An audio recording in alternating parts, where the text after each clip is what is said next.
Dalawang room. Ano? Ano? Pagkakita mo yung basahan. Hindi ko muna yung sapatos ko.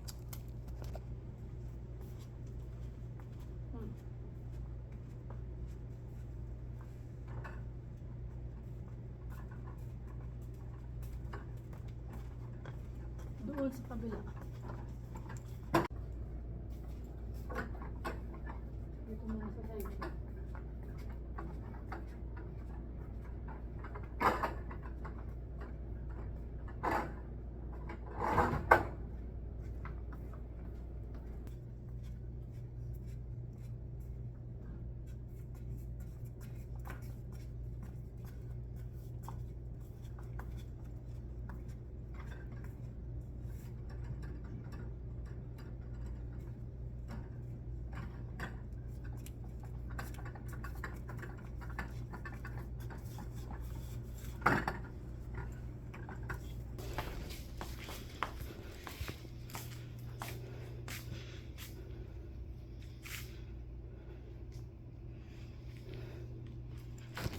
So, ayun. Natapos din natin. Nailabas na natin yung mga tables and chairs. Bali, ready to clean na to. Nawalis na rin natin. Ready to swing na lang to. And wax. Yung mga malalaking lamesa, hindi na natin ilalabas. So, ayan. Nandito na sa labas, oh. Charan! Charan! Dito ito kasi magkapalit-palit yung upuan ng teachers. So, ayan. Andito, ito naman yung isang room. Konti lang kasi yung iba hindi ko na nilabas. So, ayan. Ready to clean, ready to swing, and wax. Ay, ito. Naiwan pa pala. Sorry.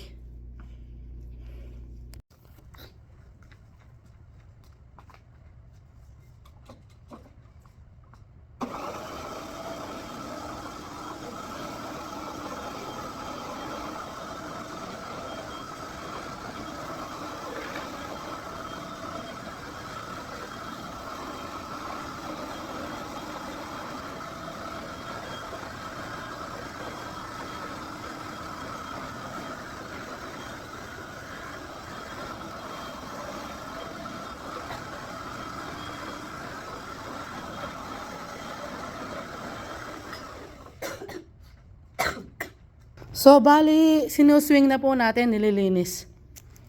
So, pagkatapos niyan, hihigupin natin yung tubig, then mamapin. Diyan! Pagkatapos na malinis, iwawax natin pag natuyo.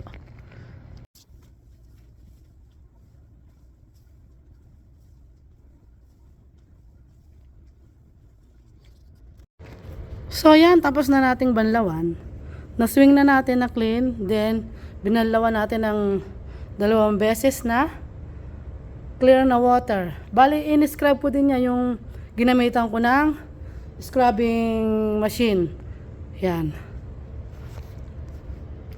Bali, ginamitan natin nito. Pagkatapos iswing, ginamitan natin ito. Hinigop. Binanlawan at hinigop. Tapos, lawan uli natin ng 2 beses na clear water para malinis na malinis. Bago natin pahida ng wax. Grabe, agad na agad ang mukha natin. So, yan. Pag natuyo yan, ready to wax na.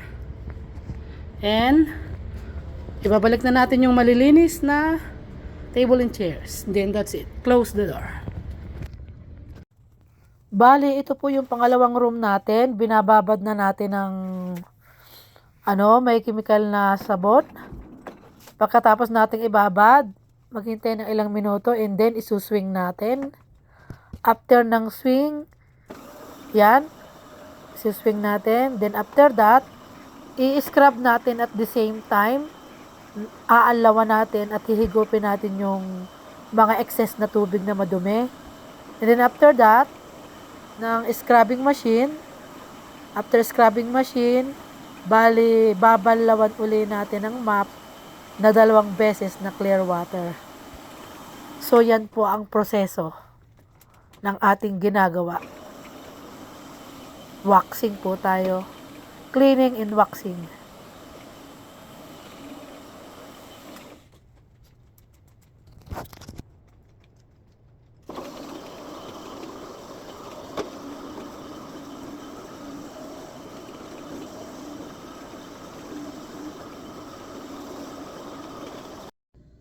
So, ito na po yung sinasabi kong scrubbing machine natin. Hihigupin niya yung excess na tubig na madumi at the same time aalawan niya. So, yon ang ating pangatlong gagawin. Yan. Babad, swing, and then scrub. And then the last, magre-rinse tayo ng mop na clear water. 2 beses.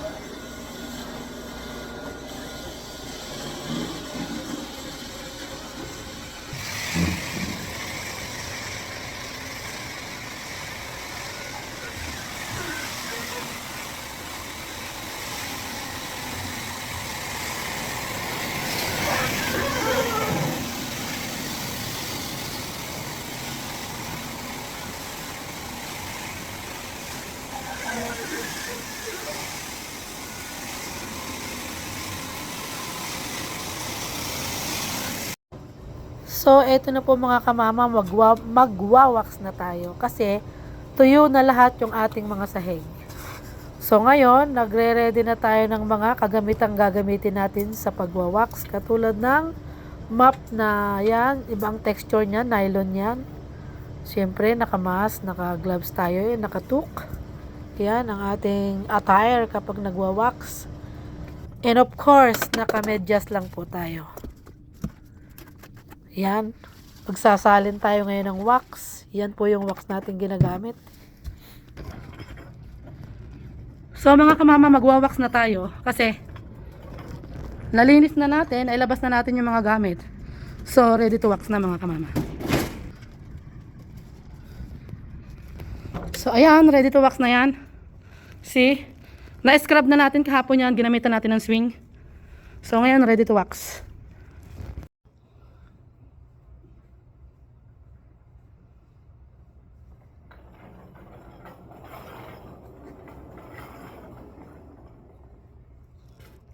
So, eto mga kamama, yung hindi pa natin nawawax. Yan yung outcome niya. Hindi pa yan nawawax. Yan. Papakita ko sa inyo pag nawax na mamaya. Kung anong resulta. So, yan. So, mga kamama, ang style po sa pagwawax, yung mop cloth natin, gagawa tayo ng letter U. Yan, uunahin natin yung mga gilid. And then, pag nakagawa na ng letter U, kakalkulahin lang yung dami ng map sa map. At pabalik-balikin lang natin both side yung ating map. Yan, ganyan. Nakita nyo, ganun-ganun lang. Bali, continuous lang po yun na ganun po ang proseso hanggang sa matapos po nating i-wax ang buong kwarto.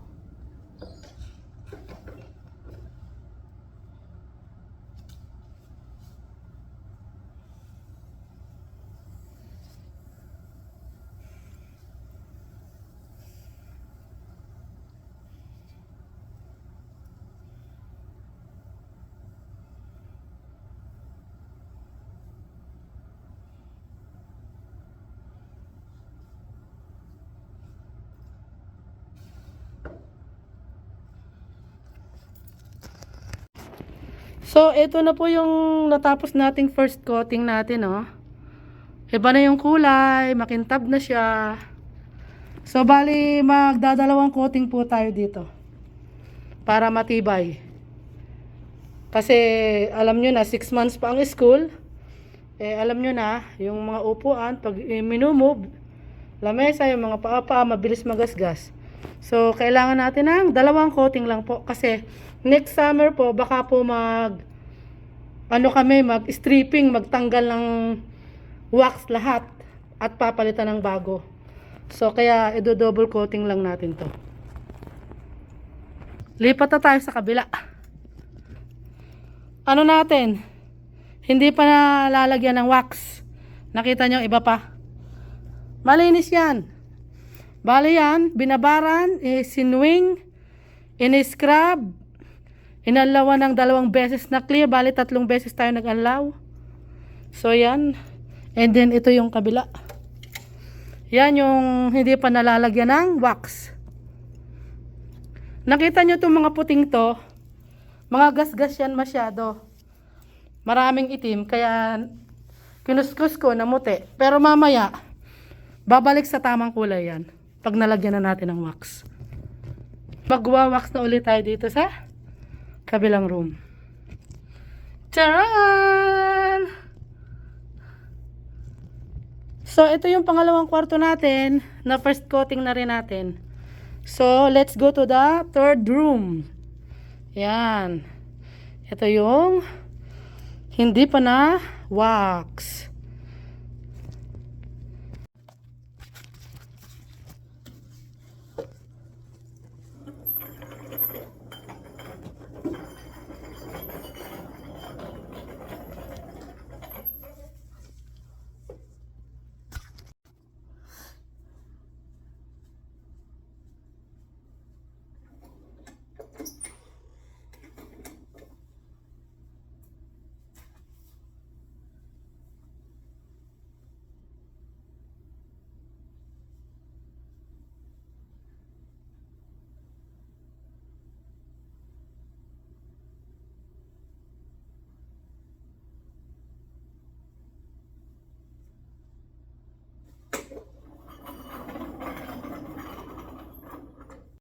Mga kamama, kaya pala tayo nagbo-bonnet.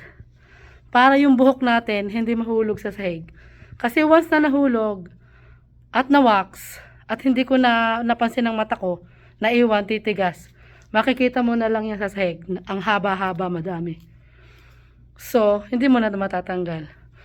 Maalis mo man siya, scrape mo, magkaka-damage agad. So, mas mabuti na naglalagay ako ng tuk para hindi mahulog yung buhok.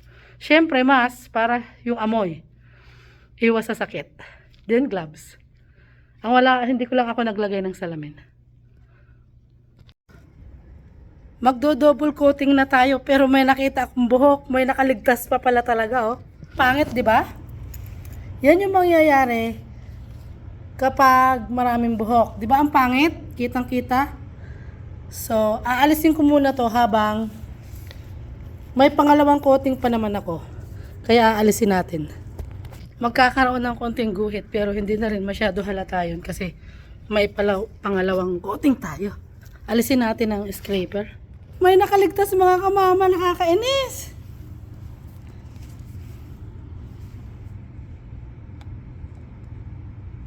Sa pinaka-front pa naman, walang upuan, hindi matatakipan.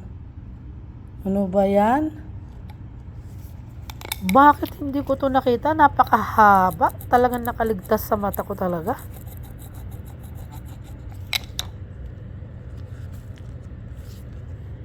Ayun. Napakahaba naman ito.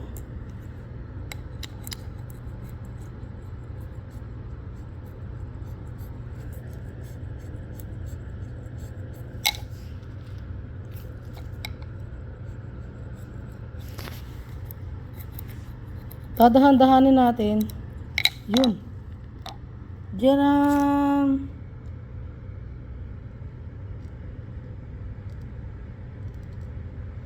Yun, oh. Medyo mapipid pa siya kasi unang coating pa lang tayo. Pero meron na yung mark kahit pa paano. Nakita nyo may mark na siya. Oh. Ayan, oh. Hindi, nag-reflect eh. Pero pagka kita yan. Ayan, oh. Kita nyo ang haba, oh. Yun yung ayaw ko. Kakainis. Kaya dapat pag nagwawax malinaw ang mata. Ano ba yan ang haba? Buti na alis natin. Dapat talaga malinaw ang mata. Pag nakakita ng buhok habang basa pa yung wax, aalisin na kasi titigas yun. Pero at least sa harapan pa naman bungad. Ayusin nga natin ang buhok ko.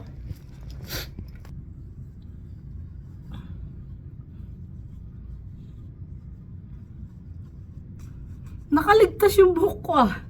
May nakalausli pala doon. So yun, magpapangalawang coating na tayo mga kamama. Eto na po yung final coating natin. Bagaman nandun yung pinakaguhit ng buhok, pero not bad naman po ang naging resulta. So ayan, napakakintab, pwede nang manalamin. Patayin na natin ang ilaw. Kasi ngayon ay 24. Nagtrabaho tayo. Pero saglit lang, nagwax nga lang tayo. Then uuwi na tayo kasi may party tayo mamaya. So, thank you for watching mga kamama. So, yun lang mga kamama. Tapos na tayong mag-wax. Today is 24. Nag-wax lang tayo ng 3 kwarto para pagpasok natin bukas o sa 26. Ililipat na lang mitan.